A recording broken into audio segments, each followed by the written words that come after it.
Hi, my name is Jonathan, and I'll be refuting the claim that college admission prevents qualified students from entering college.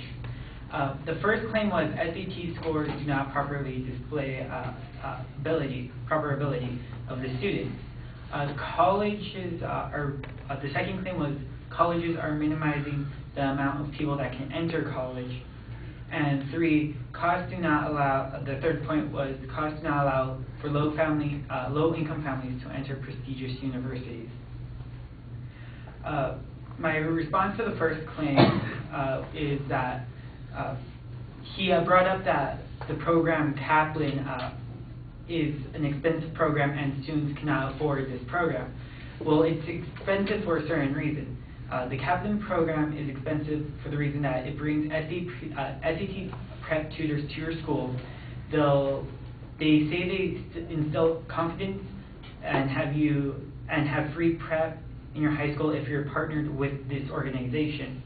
All this money that you could have spent on this SAT prep program, you could have spent on self-help books, because the one main claim that Kaplan says is they will instill confidence in you, which is easily fixed by a cheaper book, self-help book, or buying just the SAT study book, not from this program. The second claim that I dispute, he brought up the fact about Dartmouth College. It is the smallest Ivy League college, so them having an acceptance rate of 13% is somewhat fair. And according to their statistics on their website, they have the 13% acceptance rate, but they also give, with tuition and room and board, it costs around $1,500 a year to attend. And the financial aid given is about $3,500. So this would mean students would only have to pay $1,500 out of their own pocket, and that keeping their school small would keep letting them give this much amount of aid to a lot of students. A second part is that today's is big news in education that the world that acceptance rates at top schools are lower than ever because the number of applicants keeps going up. For example, Harvard University acceptance rate was 6.9 last year. Why? Because Harvard received more than 3,000 applications, a 5% increase over the last year. And the acceptance of students was 2,110 students. So about 1 in every student you ask who have been attending college since fall, 1 out of 60 would say that they applied to Harvard. A third claim is that low-income families cannot attend prestigious universities is somewhat false. Within the year 2007, President Bush signed a bill called the College Cost Reduction and Access Act. It increased the maximum grant for the poorest students from $4,000 to $5,000 a year by 2012. The act will also cut the interest rate of federal-backed school loans from 6.8% to 3.4% over the next 4 years. The bill also increases the funding for the Pell Grant program by $11.4 billion over the next 5 years, meaning that they'd be able to give more money to more students. Also, the interest rates for the subsidized Stafford loans are dropping. This year they went from 6% to 5.6% on a fixed rate. Under the College Cost Reduction Act of 2007, the rate will continue to drop until 2011-2012 school year, and when they reach it will reach the 3.4%, will be the ultimate goal. And this is according to Financial Aid Finder. Also, the Pell Grant will also be increasing for the annual amount from $4,731 to $5,350. So if the family that is under the $50,000 per year will be more likely qualified for the Pell Grant. Thank you.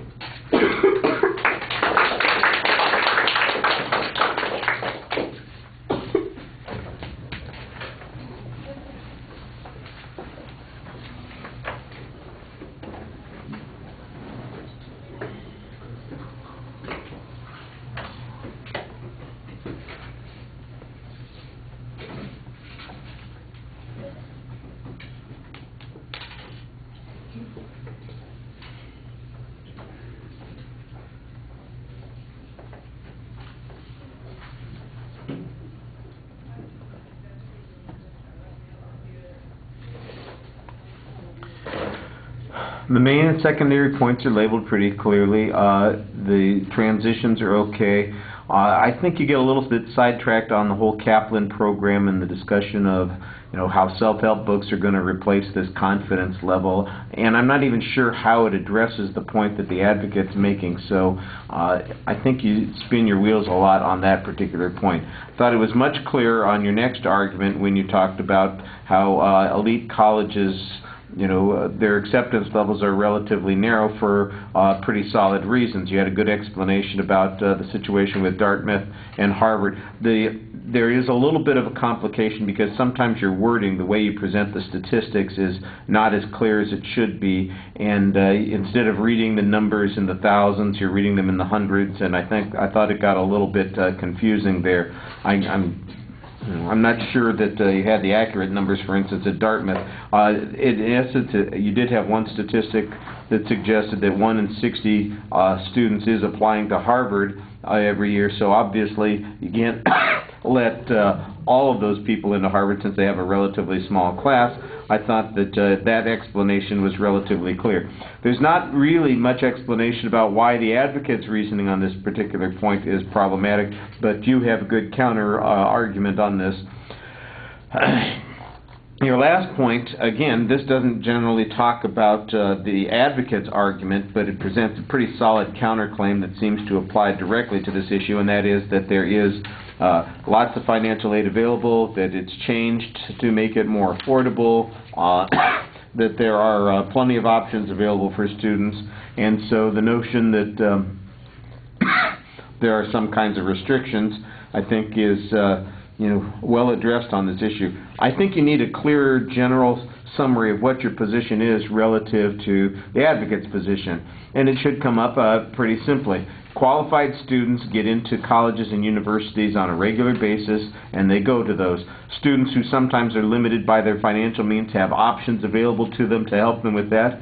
And anybody who falls in the cracks, there are plenty of places that they can go. They might not always get into their first choice, but that doesn't mean that they won't get in someplace else that's equally good or that will give them the advantages or the challenges that they need. And I think you needed kind of a summary point like that.